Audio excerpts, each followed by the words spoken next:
Humans are no strangers to war. After all, we've been fighting for as long as we can remember. War is all we know. In the past, we fought for emulsion. We fought for country. We fought for freedom. But all that changed after E-Day. For 15 years, we've been fighting for our very survival against inhuman, genocidal monsters. But it is a fight we cannot continue. Humanity faces extinction unless we end this war now. So why land down, Sergeant? Why not just drill down here? Jacinto's the one place they can't dig through, and land down's a perfect spot to hit them on their own turf. Heard there's a shitload of grubs there, Sergeant. More like 10 shitloads. We had hoped the light mass bombing would decimate the Locust Horde. But they survived, and have returned stronger than ever. They've brought with them a force that can sink entire cities. Even Jacinto, our last beacon of hope through all these dark days, is now at risk. Soon we'll have nothing left to defend. And that means we have only one option. Attack.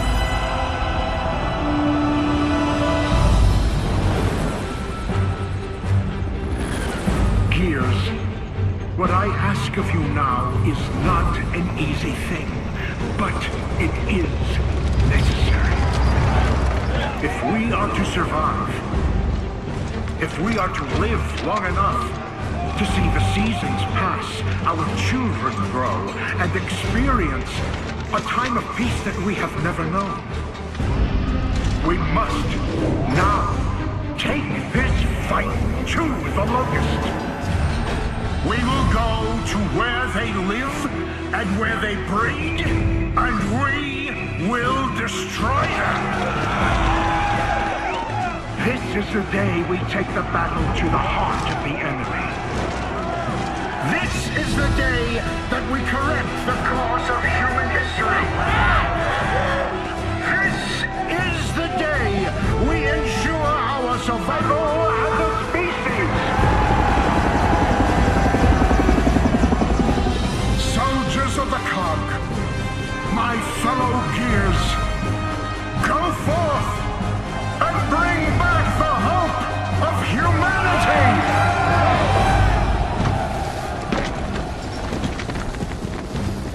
Welcome to the big sock, Sergeant Fenix. You ready to hit the road? You know it. Well, let's go chunk some bullets at them grubs.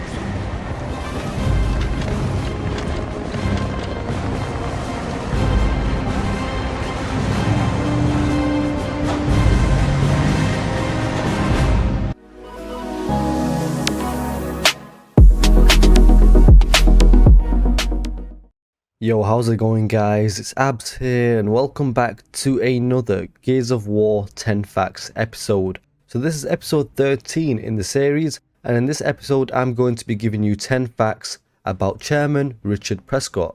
So as always, if you are new to the channel, be sure to subscribe and hit the notification bell.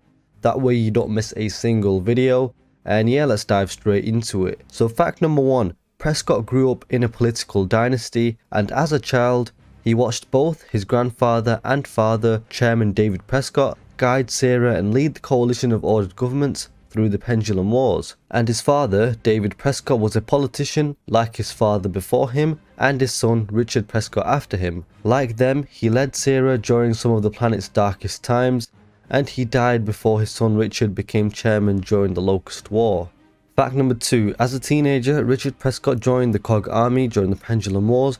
However, Prescott only served for 18 months, having joined solely to help his political career. During his time as a Gear, he never came under enemy fire or saw combat, and following his service, Prescott entered politics, following in the footsteps of his father, whose death was devastating to him.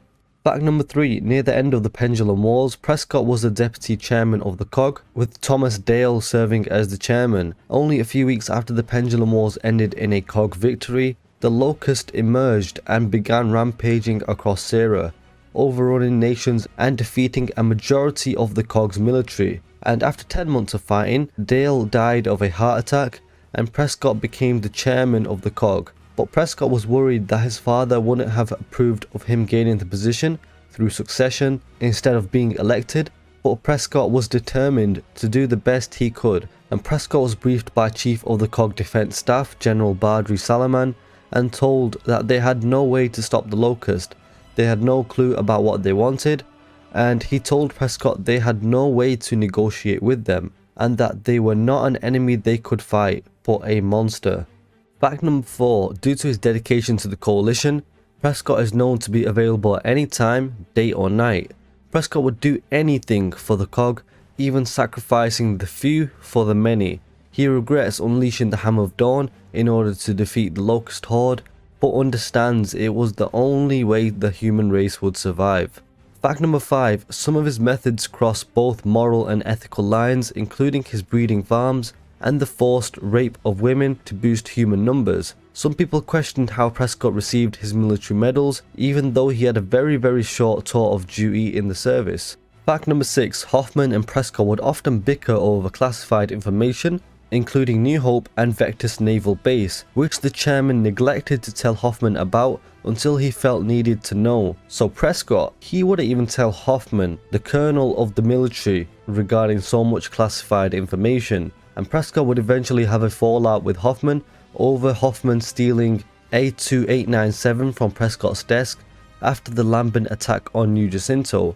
And A2897 was a computer data disk that contained top secret information that Chairman Richard Prescott kept hidden from the rest of the COG, and the information that was contained inside this disk detailed information about Azura and its location. Fact number 7, Prescott was very secretive of classified information that could potentially damage or destroy the COG should anyone find out, and was willing to kill anyone really to keep the truth buried. Prescott, along with Adam Fenix, were some of the few Sierrans that knew Queen Mira existed and the true nature of the New Hope research facility. Despite having knowledge that could have potentially helped the COG win the war faster, Prescott instead used whatever resources available to instead cover it up, and he would go to extreme measures to try and cover it up. And this was seen when Sergeant Gabriel Diaz confronted Prescott about the existence of New Hope, and Prescott attempted to kill him and Sid Redburn with a Hammer of Dawn strike in order to cover up the truth rather than sharing what he knew, which could have potentially helped them to kill Ukon, who was a major threat to humanity. At the same time, Prescott put humanity at further risk with his cover-up attempt because Diaz and his forces were attempting to kill Ukon, a vital mission that Prescott himself had given them. It was only during Operation Hollow Storm that Prescott declassified the file concerning New Hope out of desperation in order to find the Locust stronghold Nexus. So he only declassified it because he was desperate. However, he simply classified it as a decommissioned COG outpost that held potential answers and refused to reveal the exact details of the connection. So he gave Delta Squad a brief description of New Hope and didn't really give them the full details. He called it a decommissioned COG outpost. Anybody else's bullshit detector just go off? Marcus, man, this shit sounds sketch. If Hoffman didn't even know about this place. And similarly, Prescott hid the truth of Emulsion and the Lambent pandemic from Colonel Victor Hoffman, despite repeated attempts from Hoffman to get answers from Prescott. And as a result of Prescott's lies and cover-ups, Hoffman ultimately lost faith in his leadership. Fact number 8, while many have questioned or lost faith in Prescott's leadership as chairman, he actually had the qualities of great leader among what remained of the COG despite everything he had done. Although he had the social elites and essential COG scientists secretly moved to the secret luxury island facility of Azura, Prescott remained with the majority of the COG on the mainland throughout the first 15 years of the Locust War, which was an act that Marcus questioned after learning about Azura's purpose. And he also demonstrated great skill in his ability to give speeches and inspire confidence, which is a speech that still gives me chills to this day. And he was also an extremely skilled liar and he carefully considered every word that left his mouth and had a way of saying things that were lies but also the truth. Fact number 9. Although he was technically a former Gear, Prescott's short-lived military service was mainly spent doing administrative duties rather than fighting on the front lines. However, Prescott was not a coward and he knew how to handle himself even when under fire, and during the Third Battle of New Jacinto, Prescott helped coordinate the evacuation of Jacinto and helped strategize the operation to sink Jacinto before the majority of Locust forces could escape the underground. Prescott later kept his composure during the Lambent attack on the CNV Sovereign and helped fight off Lambent who were attempting to overrun his position even after his bodyguards had been killed. And even after he was badly wounded and on the verge of death, Prescott showed no signs of fear or desperation and instead died with a sense of dignity, using his final moments to impart vital information to Sergeant Marcus Fenix and to even make a joke about how angry Hoffman was going to be when he found out. And fact number 10, there were portraits hung of Prescott inside the House of Sovereigns due to his run as the chairman of the COG. However, most of them were torn and vandalized by Locating Stranded due to their hatred for him, of course due to the Ham of Dawn strikes and so on. And despite his controversial actions throughout the Locust War, Prescott's name was inscribed on a post-war memorial wall along with the names of other fallen Gears in honor of their memory and sacrifice. So there you have it guys, there's 10 facts about Chairman Richard Prescott. So if you did enjoy this video, be sure to drop a like and comment down below of what you think of Richard Prescott and the video, and subscribe if you're new to the channel. It's very much appreciated as always. Hope you guys have a great day and I'll catch you on the next one.